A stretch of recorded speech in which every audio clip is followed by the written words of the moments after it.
Hello दोस्तों, मैं हूं शिशिर और आप देख रहे हैं इंग्लिश पेज। दोस्तों, मेरी वीडियोस करती है आपके वोकैबुलरी को इनरिच, आपकी कम्युनिकेशन स्किल को इम्प्रूव और साथ ही साथ मदद करती है ताकि आप कर सकें अपने बोर्ड एग्जाम्स में और भी बेटर परफॉर्म।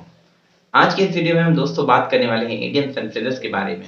और उसके पहले भी हमने 2 वीडियोस में इडियम्स एंड फ्रेजेस के बारे में बातचीत कर रखी है। यदि आपने उन वीडियोस को नहीं देखा तो इसका मैं डिस्क्रिप्शन बॉक्स में आपको लिंक दे देता हूँ, आप वहां से इसे भी देख सकते हैं। तो चलिए दोस्तों, इडियम्स एंड फ्रेजेस के बारे में बात करते हैं शुरू। इडियम्स एंड फ्रेजेस यदि सामान्य शब्दों में कहूँ दोस्तों तो होता है मुहावरे और लोकोक्तियां। और मुहावरे और लोकोक्तियां तो आपने बहुत बोले होंगे। फर्क सिर्फ इतना सा है कि आज हम इसे सीखने वाले हैं इंग्लिश लैंग्वेज में। तो दोस्तों, आज की पहली इडियोमेटिक एक्सप्रेशन बेहद ही खूबसूरत सी और बेहद ही सिंपल सी है, जिसे हम बोलते हैं किसी भी काम का बेहद आसान होना।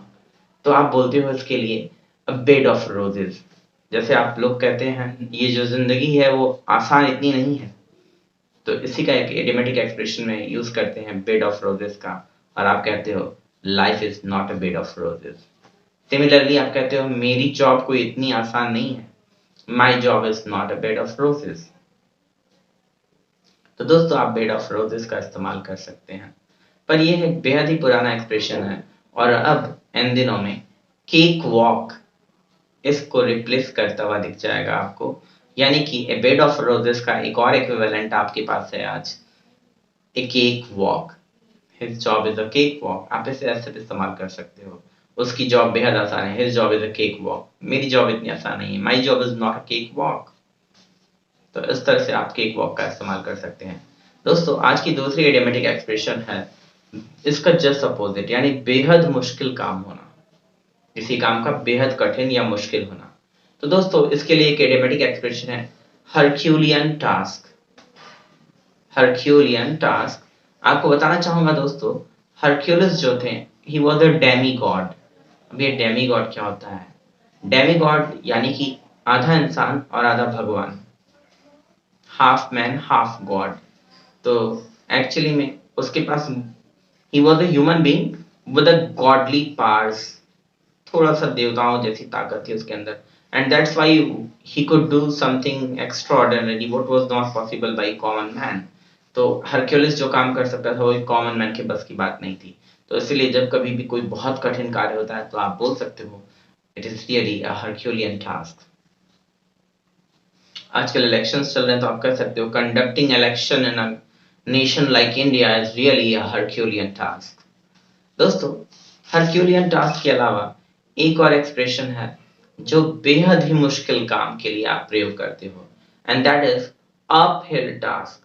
अच्छा, अपहिल टास्क, अपहिल का मतलब होता है पहाड़ी की ऊपर की तरफ जाना। और अच्छा, आप भी जानते हो दोस्तों कि यदि आपको साइकिलिंग करनी हो तो पहाड़ी की ऊपर की तरफ जाना मुश्किल होगा या नीचे की तरफ रोल डाउन करना। तो definitely uphill will be difficult one, and that's why जब कोई काम बेहद मुश्किल हो तो आप कह सकते हो this is really an uphill task for me। ये काम really मेरे लिए बेहद ही मुश्किल है।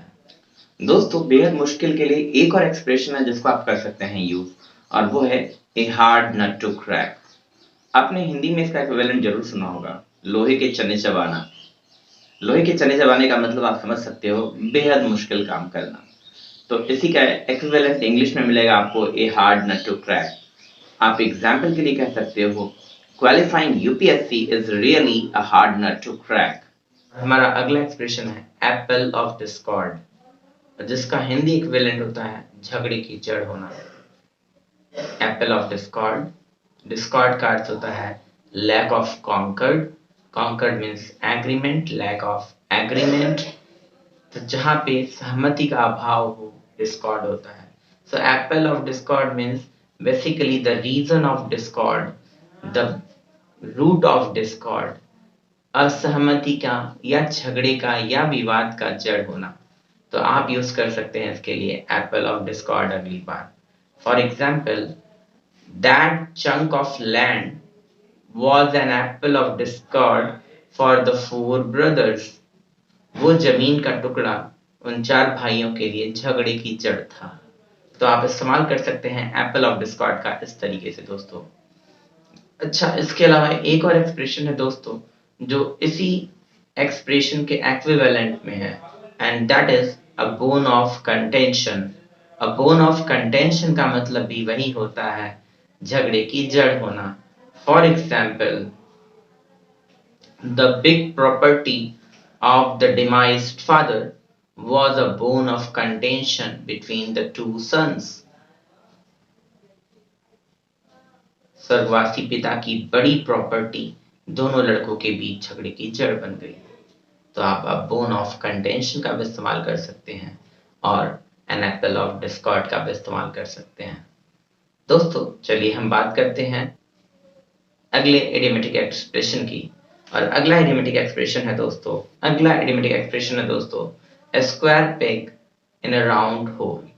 A square peg in a round hole का अर्थ होता है a person who is misfit into a particular condition or circumstances. एक ऐसा व्यक्ति जो किसी विशिष्ट परिस्थिति या समाज में फिट ना आता हो। इसके लिए आप प्रयोग कर सकते हैं a square peg in a round hole. Actually में पेग का अर्थ होता है दोस्तों खूंटी। तो ऐसी पेग जिसका बेस तो स्क्वायर शेप में हो बट उसे राउंड होल में फिट करने की बात कही जा रही हो, तो it will never fit into that. तो सिमिलरली अगर आप किसी कंडीशन में खुद को अनफिट पाते हैं या अपने किसी दोस्त को मिसमैच्ड कंडीशंस में पाते हैं, तो आप कह सकते हैं कि he is a square peg in a round hole. For example, in the rock music concert, I was a square peg in a round hole because I am a lover of classic music. तो classical music पसंद करने के कारण से जब मैं rock music के concert में गया तो I was not fit there. दोस्तों बात करते हैं अगले इडियोमेटिक एक्सप्रेशन की तरफ। और अगला इडियोमेटिक एक्सप्रेशन है by leaps and bounds. And by leaps and bounds का अर्थ होता है दोस्तों दिन दूनी रात चौगनी। और आपको भी आपके बड़े बुजुर्गों ने आशीर्वाद दिया होगा, तुम दिन दूनी रात चौगनी प्रोग्रेस करो। तो ये दिन दूनी और रात चौगनी मल्टीफोल्ड प्रोग्रेस के लिए यूज करते हैं बाय लीप्स एंड बाउंड्स। तो आप कह सकते हो कि इंडिया में अमेज़न दिन दूनी रात चौगनी प्रोग्रेस किया हुआ है। Amazon has progressed in India by leaps and bounds. Amazon has progressed in India by leaps and bounds. तो आप इस तरह से by leaps and bounds का इस्तेमाल कर सकते हैं। दोस्तों जिंदगी में बहुत से लोग बहुत हम्बल बैकग्राउंड से अपनी लाइफ की शुरुआत करते हैं, बेहद आसमान की ऊंचाइयों तक अपनी जर्नी को ले जाते हैं, यानी कि फर्श से अर्श तक का सफर तय करते हैं। तो हिंदी या उर्दू के इस एक्सप्रेशन फर्श से अर्श तक जाना, फर्श का अर्थ आपको पता है जमीन, फ्लोर, और अर्श का अर्थ होता है दोस्तों आसमां। तो जमीन से आसमां तक की बुलंदियों को छूना, इसके लिए हम करते हैं एक्सप्रेशन का यूज और उसे बोलते हैं इंग्लिश में from rags to riches. From rags to riches. हाँ दोस्तों, जिस एप्पल कंपनी के ब्रांड की दुनिया दीवानी है, उसके को फाउंडर स्टीव जॉब्स साहब ने अपनी बड़ी ही हम्बल बैकग्राउंड से शुरुआत की थी लाइफ की। तो आपको जानकर अच्छा लगेगा कि by the didn't of hard work, कठिन परिश्रम के बल पर बहुत कुछ हासिल किया जा सकता है। तो आप कह सकते हो Steve jobs had completed his journey from rags to riches. दोस्तों दो और एक्सप्रेशन के साथ आज के इस वीडियो को मैं यहाँ पे क्लोज करूंगा और ये दोनों एक्सप्रेशंस हैं छुपे रुस्तम के लिए। दोस्तों कुछ लोग बेहद सामान्य दिखते हैं पर होते बेहद प्रतिभाशाली हैं। तो इन लोगों को देखकर आप ये अंदाजा नहीं लगा सकते कि कितने बेहद प्रतिभाशाली इंसान ये लोग हैं। तो ऐसे इंसानों के लिए बोलते हैं अ डार्क हॉर्स या आइसबर्ग। तो जब कभी अगली बार आपको कोई ऐसा शख्स मिले जो दिखने में तो बेहद सामान्य सा हो पर प्रतिभा की खान हो, ऐसे इडियोमेटिक एक्सप्रेशन का यूज कर सकते हैं जिसे कहते हैं हम ए डार्क हॉर्स या एन आइसबर्ग। तो जब आप किसी को बोलते हो you are really an iceberg, तो आप कहते हो कि आप इतने टैलेंटेड हो कि जितना आप दिखते नहीं हो, you look very common but you are extraordinary. इन्हीं एक्सप्रेशन के साथ इस वीडियो को करते हैं क्लोज। दोस्तों आपके लिए छोड़ जा रहा हूँ एक छोटा सा टेस्ट। आई होप आप उस टेस्ट में जरूर अपीयर करेंगे और कमेंट बॉक्स में अपने स्कोर को ड्रॉप करेंगे।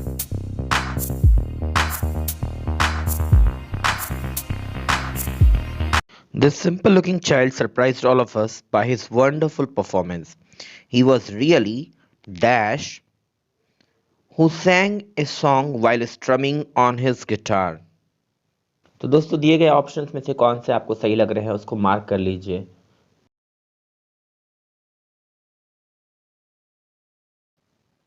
Steve Jobs, the co-founder of Apple Company, was from a humble family background, but he completed his journey dash under his supervision. His company progressed dash. Pause the video and answer the question.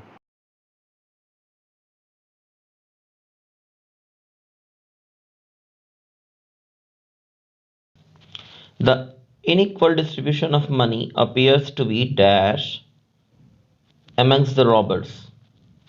Any other clue or detail is not available. So solving this case is really dash.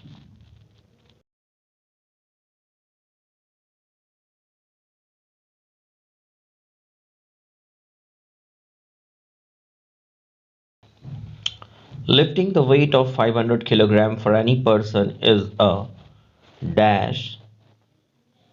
But nowadays, robots and machine with robotic arms do it like a dash.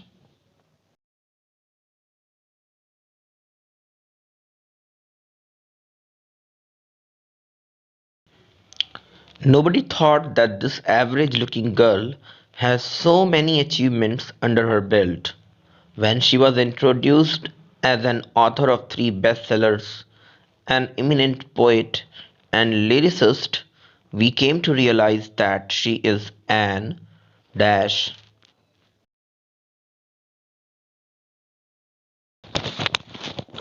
For HR managers managing such a big workforce, that means human resources, of this company is really dash. This job of managing human resource is not dash.